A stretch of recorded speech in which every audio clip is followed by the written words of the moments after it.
Of course, you always want to invest in some nice tools to make your job quicker.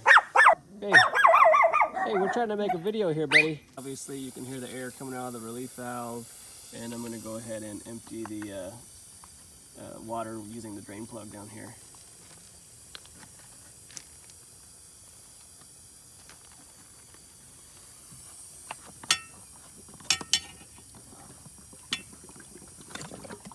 There it goes.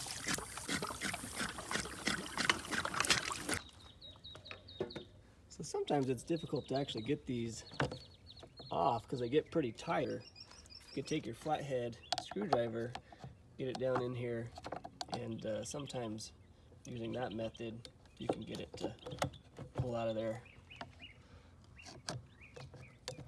little by little, and then once you get it high enough it'll just pop right out. I just about got this one. Let's just hold on to two of them. There we go. Now we just got the one. Aha! Got it. Okay, so doing this filter clean, I can actually look in here and tell there's something wrong. You can see that these are not straight like they should be, so our manifold on the bottom probably has a crack in it. So as we take out these filter cartridges and clean them up, we'll take a look at that manifold. Okay, so we got the cartridges out now, and we can see our manifold is completely cracked. You can see you got the little round tube to slide the cartridges on right here, but right here it's missing, right here it's missing. You can see somebody in the past has put some putty on this and trying to probably get a few more months out of this manifold, but this putty, you know, it's just it's a temporary fix. It's never gonna hold. Also, the air bleeder screen is missing, so these are just things to check for as you're cleaning the filter. We're going to go ahead and replace this manifold and probably replace this bleeder screen as well. So the bleeder screen is actually not a huge deal. You can definitely get by without it. It will allow a little bit of debris and algae to go back through the filter and into the pool, but it's a very small amount. I've run pools without bleeder screens all summer long and never had a problem. But if you end up getting into a problem where the pool just keeps growing algae and everything else is fine, then you might have to replace that bleeder screen as well. Okay, so in order to replace this bottom manifold, we actually have to disconnect it from this pipe here. So first thing we need to do is take off this union. That way we can slide this pipe through and pull this whole thing out as a unit. Okay, so I've got my union loose here. Okay, so I've got my union loose. Now the next thing I need to do is actually take this piece off right here. So let's see if I can do that with one hand.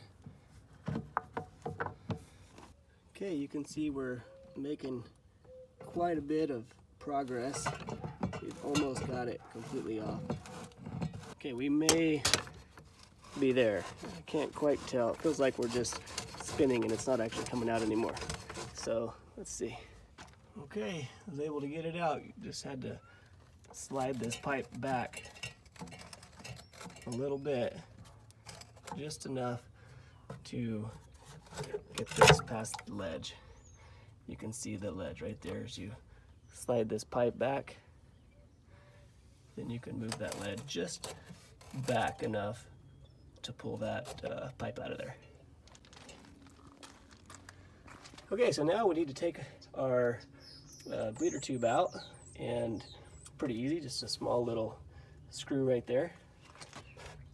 So you do need one of those little tiny stubby screwdrivers about this big to get that out, but if you don't have one of those, then you can just kind of pull this up like this at an angle. That way you can get your big screwdriver on there.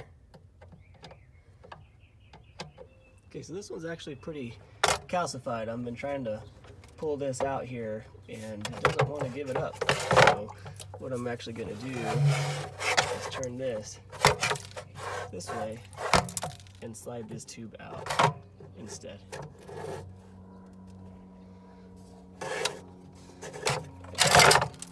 Okay, there it is. All right. you have it out, it's a little bit easier. You can just twist this. Usually once you twist it, it'll slide right out. You just put it to the side there. Okay, now comes the hardest part.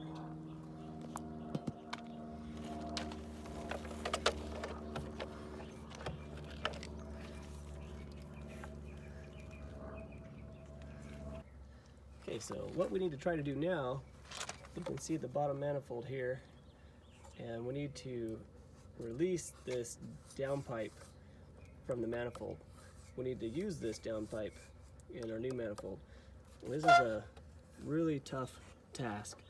I think a lot of guys will just buy a new downpipe with it, and they don't really go through the hassle of trying to salvage this one. But it's a little bit cheaper if you can salvage it. So that's what we're going to try to do. This is usually pretty stuck. If you put a screwdriver in there like this and you try to wiggle it, you're most likely going to damage this downpipe. So what I like to do first is hold the downpipe like this and then try to hammer it off with a rubber mallet. So I'm going to try to do that.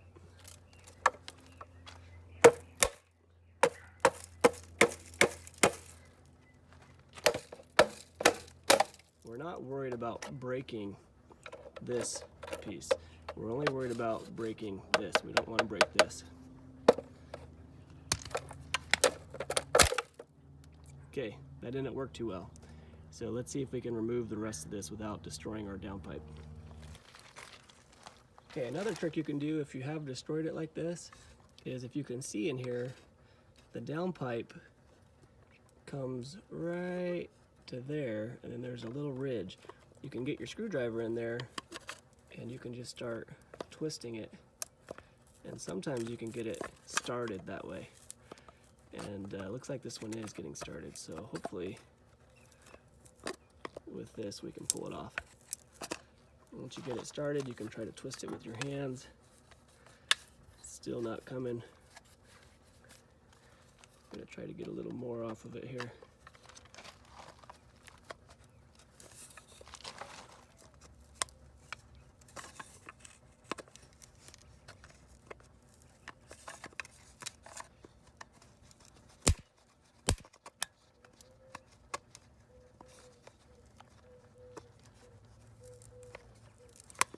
Okay, we're not getting too much more out of it. It's pretty stuck.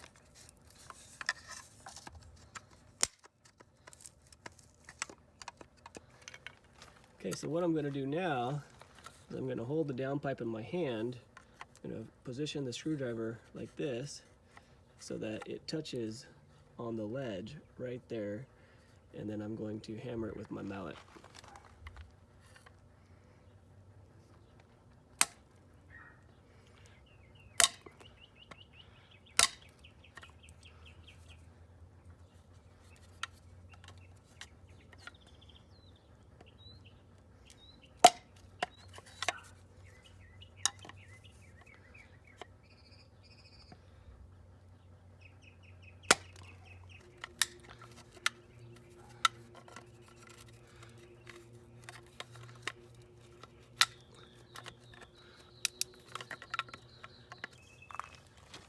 Okay, and one thing you can do too is, once you have it to this point, you can sometimes get this to crack.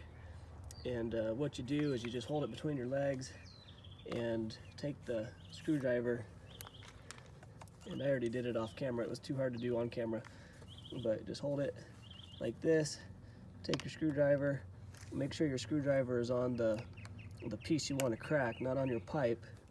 You don't want it touching there, you want it down here, and then you just hammer it until you make a crack in it.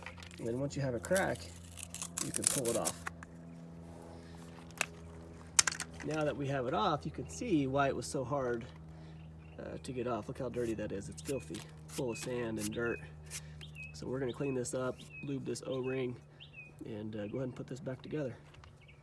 So cracking it is by far the easiest way to get it off. You just got to be careful that you don't crack this piece too, otherwise you'll have to buy one of these.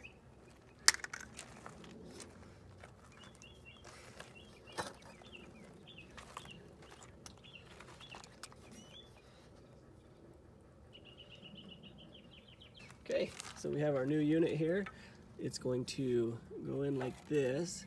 This pipe is going to be facing outside of the filter that way.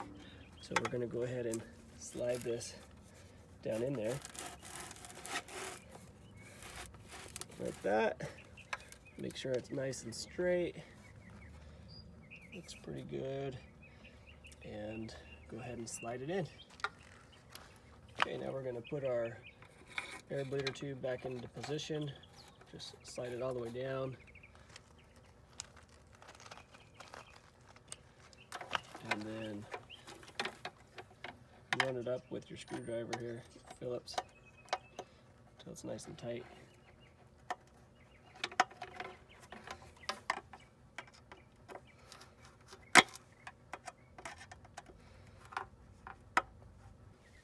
Okay, so now we need to just slide it back into place.